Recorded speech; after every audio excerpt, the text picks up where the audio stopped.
Hi everyone. आज इस video के अंदर हम पढ़ने वाले हैं यार फीचर्स ऑफ नो एसक्यूएल। ठीक है, तो हमने यार आपको एक वीडियो प्रोवाइड करवाई थी जिसके अंदर हमने नो एसक्यूएल के बारे में कंप्लीट देखा था। ठीक है, तो आपको सबसे पहले नो एसक्यूएल समझना पड़ेगा।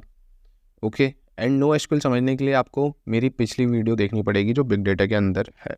ठीक है, ये आपको करना पड़ेगा। ओके, एंड दूसरी चीज़ आप लोग फॉलो कर सकते हो यार कंप्लीट बिग डेटा के इंपॉर्टेंट क्वेश्चंस जो कि मैंने ऑलरेडी डिस्कस कर दिए हैं। साथ में अगर किसी को बिग डेटा पढ़ना है कंप्लीट डिटेलिंग में, ट्रू इंजीनियर को फॉलो कर सकता है। लिंक मैं आपको डिस्क्रिप्शन बॉक्स में दे दूंगा। सारे लेक्चर्स आपको मिल जाएंगे जिसके अंदर मैंने नो एसक्यूएल भी पढ़ाया हुआ है, साथ ही साथ बिग डेटा के हर एक इंपॉर्टेंट कॉन्सेप्ट मैंने समझाए हुए हैं। Okay, features of big data भी कई बार आ जाता है, या features of no SQL specially मैं बोलूँ, बिग डेटा नहीं, no SQL.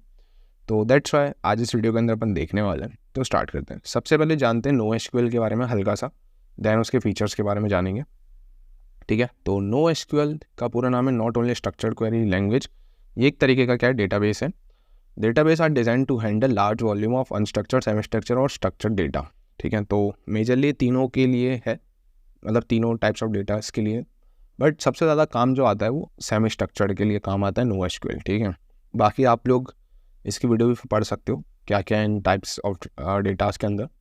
Providing a flexible and scalable approach to data storage and retrieval. तो डेटाबेस है, तो डेटाबेस के अंदर क्या डेटा स्टोर होगा, डेटा को आप एक्सेस कर सकते हो और रिट्रीव कर सकते हो। एक फ्लेक्सिबल अप्रोच प्रोवाइड करवा देता है, unlike relational databases which are a structured schema and SQL for querying, है ना।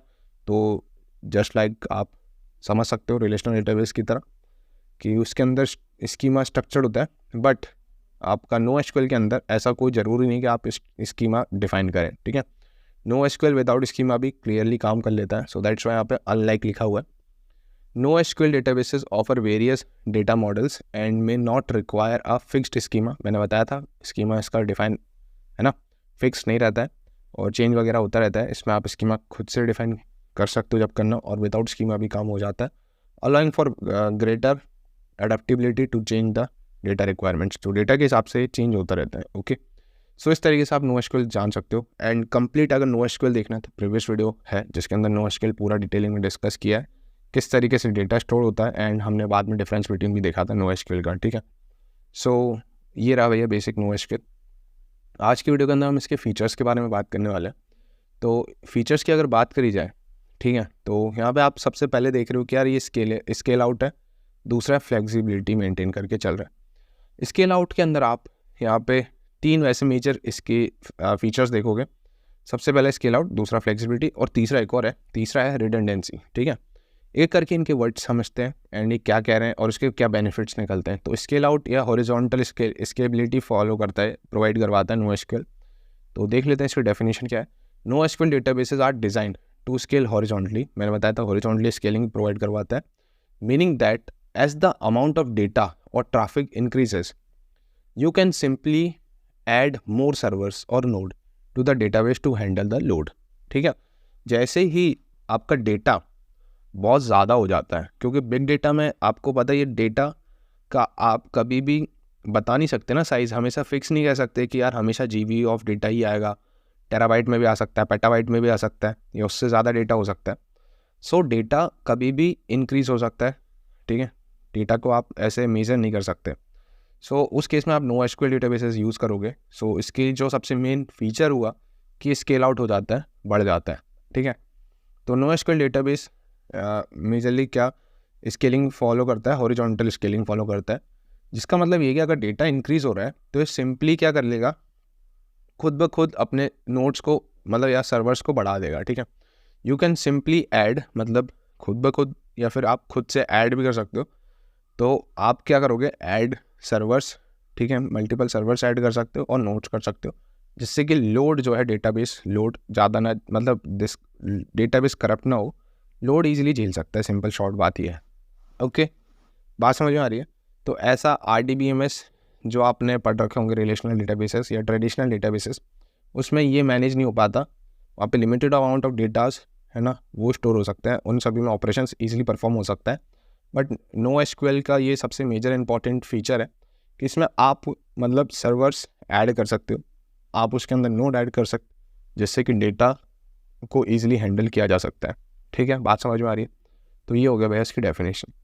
बात करते हैं इसके बेनिफिट्स की।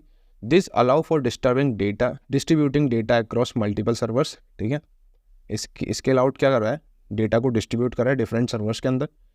क्यों कर रहा है? क्योंकि परफॉर्मेंस इंप्रूव हो सके, improving performance and accommodating growing data sets and user loads. ठीक है, it contrast with traditional relational databases which often scale vertically by adding more power.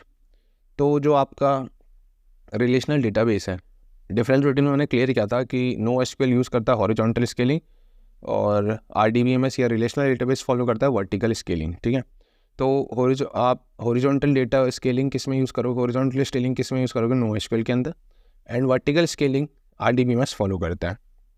ये भी आपको एडिंग मैक्सिमम मतलब थोड़ी एक्स्ट्रा पावर देता है जो सीपीयू और रैम के अंदर होगी, बट ये क्या होता है, सिंगल सर्वर होता है। ठीक है, सिंपल बात है।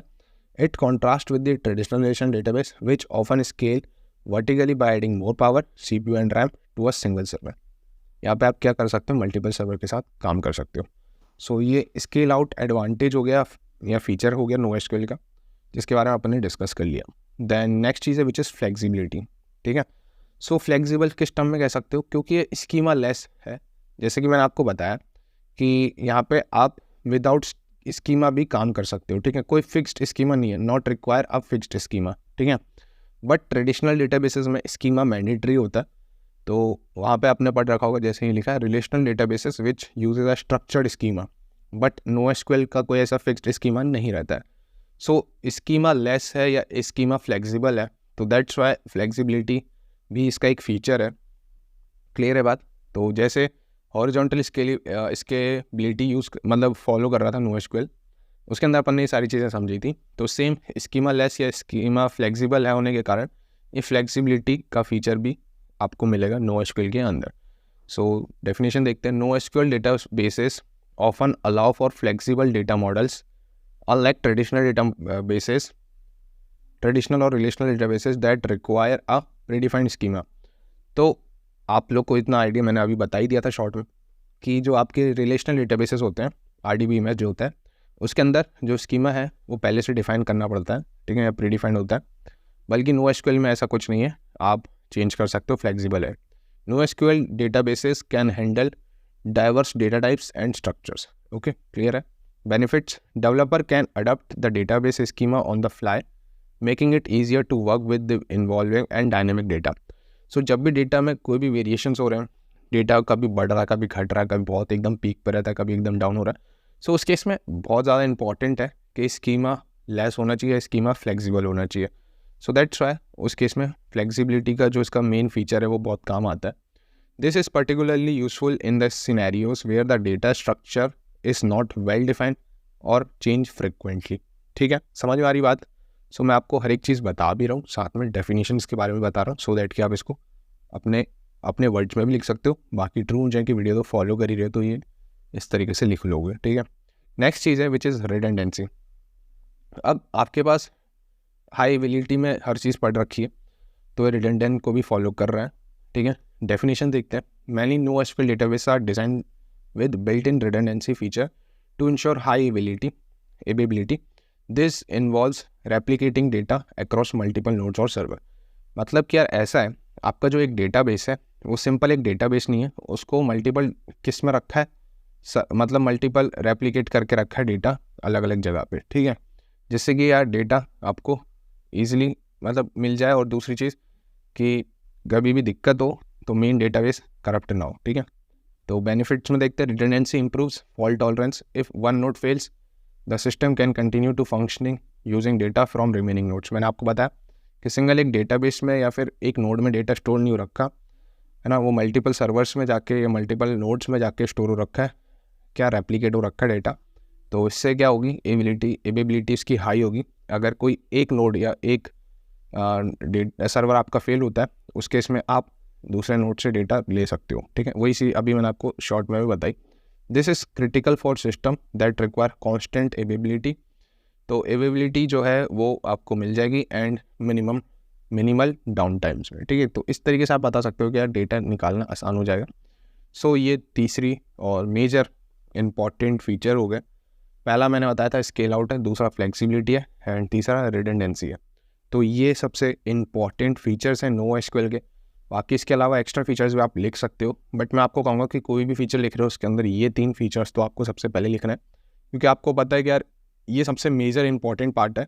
फ्लेक्सिबिलिटी सबसे इम्पॉर्टेंट है। दूसरी चीज़ स्केल आउट भी मैंने बताया रखा है, ठीक है, हॉरिजॉन्टल स्केलिंग फॉलो करता है। एट द एंड आपको रिडंडेंसी बताना है कि सिर्फ एक जगह पे नहीं मिलेगा, आप इसको मल्टीपल नोड्स और सर्वर में जाके रख सकते हो, जिससे कि डेटा को एक्सेस करना ईजी हो जाए। एंड अगर कहीं पे भी कोई भी फॉल्ट वॉल्ट वगैरह जाता है तो उसको इम्प्रूव किया जा सकता है, ठीक है। तो ये मेजर इंपॉर्टेंट फीचर्स हो गए नो एसक्यूएल के, पूछे जाते हैं, इसीलिए वीडियो प्रोवाइड करवाइए। सो मैं होप कर रहा हूँ कि आपको वीडियो समझ में आ गई है। सो मिलते हैं नेक्स्ट वीडियो के साथ, बाय।